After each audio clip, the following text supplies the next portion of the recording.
Hi నమస్తే, this is Monica. So Wings India 2026 second day ఈ రోజు జరుగుతుంది. ఈవెంట్ అయితే మాత్రం బిజినెస్ పీపుల్ తో నిండిపోయిందని చెప్పాలి. ఇక్కడ చాలా వరకు మనం డిఫరెంట్ బ్రాండ్స్ ఏజెంట్స్ వాళ్ళ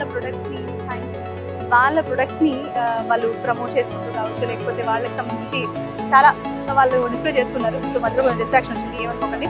అయితే ఈ రోజు ఈ ఈవెంట్ లో నిన్న యాక్చువల్లీ రామ్మోహన్ నాయుడు గారు గెస్ట్ గా రావాలి, మన చీఫ్ కేంద్ర మంత్రి విమానయాన శాఖ మంత్రి.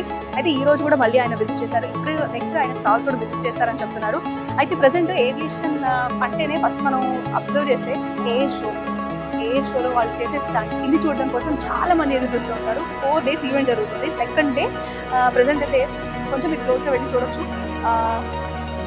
రామ్మోహన్ నాయుడు గారు అక్కడ కూర్చొని ఉన్నారు. సో ఇప్పుడు ఏ షో కోసం ఆయన వెయిట్ చేస్తున్నారు అనమాట. సో ఈవెంట్ కంటిన్యూ అవుతూ ఉంది. సో ఈవెంట్ ని చూడడం కోసం చాలా మంది వచ్చినారు. ఇక్కడ వీళ్ళలో చాలా మంది బిజినెస్ పీపుల్ కూడా మనకు కనిపిస్తున్నారు. ఈ ఇయర్ నుండి లేకపోతే ఏవియేషన్ లో వచ్చిన కొన్ని మార్పులు ఏంటి, ముఖ్యంగా గవర్నమెంట్ ఇండియా డెవలప్మెంట్లో భాగంగా ఎయిర్లైన్స్ ఎప్పుడు ఒక ముందు వరుసలోనే ఉంటాయి. టెక్నాలజీలో ఎప్పుడు అప్డేట్ అవ్వాలని చూస్తుంటారు. మనకి రోబోటిక్ వర్షన్లో టెక్నాలజీ అప్డేట్ అవ్వచ్చు, లేదా ఏఐ పరంగా అప్డేట్ అవ్వచ్చు, లేకపోతే డ్రోన్ టెక్నాలజీని తీసుకురావడంలో కావచ్చు. ఎవరి పాత్ర వాళ్ళది కీలకమని చెప్పాలి. ముఖ్యంగా ఎవరైతే యువత ఉన్నారో వాళ్ళ ఆలోచనలకు పదును పెట్టి డిఫరెంట్గా వాళ్ళ వ్యూస్ అన్ని కూడా ప్రజెంట్ చేస్తూ లోపల స్టాల్స్లో వాళ్ళు డ్రోన్స్ టెక్నాలజీని ఎలా యూజ్ చేస్తున్నారు, మిలిటరీలో లేకపోతే ఈ వర్షన్స్ ఏమైనా అప్లై చేయొచ్చా అని చాలా రకాలుగా వాళ్ళు డిస్ప్లే చేయడం కూడా జరిగింది. చూసినప్పుడు కొన్ని నిజంగా అరే ఈ టెక్నాలజీ వస్తే బాగుంటుంది, దీన్ని అడాప్ట్ చేసుకుంటే బాగుంటుంది అని చాలా వరకు బిజినెస్ పీపుల్ అంతా ఈరోజు మాట్లాడుకుండగా విన్నాము. సో దాని గురించి ఈ రోజు డిస్కషన్స్లో ఏ అప్డేట్ వస్తుందా అనే ఎగ్జైట్మెంట్తో చాలా మంది బిజినెస్ పీపుల్, ఒకసారి మీరు ఒక లుక్ వేయండి, ఇక్కడంతా కూడా బిజినెస్ పీపుల్ అంతా కూడా రావడం జరిగింది. ఇదే టైంలో కొన్ని మీరు వింగ్స్ ఇండియా తరఫు నుంచి కొన్ని హ్యాట్స్ కూడా మనకి ఇవ్వడం జరిగింది. అఫ్ కోర్స్ ఇది ప్రమోషన్ కావచ్చు, కానీ ఏవియేషన్లో మాత్రం ఖచ్చితంగా ఇది ఒక అప్డేట్ అనే చెప్పాలి.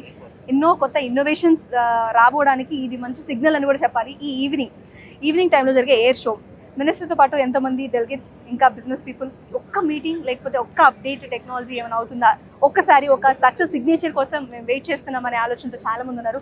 తెలుగు కాదు, ఇంగ్లీష్ కాదు, హిందీ కాదు, ఒక లాంగ్వేజ్ సంబంధం లేకుండా, ఒక దేశానికి సంబంధం లేకుండా ప్రపంచం మొత్తం కూడా ఈరోజు వింగ్స్ ఇండియా 2026 ఈ ఈవెంట్ వైపు వస్తుందంటే కారణం అప్డేట్ టెక్నాలజీ. సో ఈ అప్డేషన్లో మనం ఎంత అడుగు ముందుకేస్తామో తెలియదు. Hope for the best and this is Monica signing off. Thank you so much.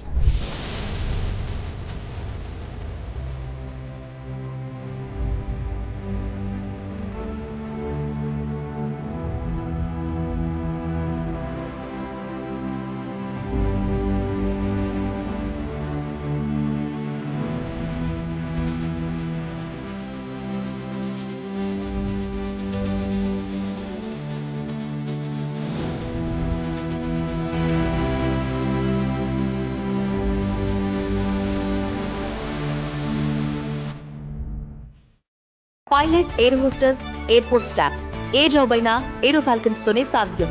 Course చేయండి, జాబ్ కొట్టండి. Contact now.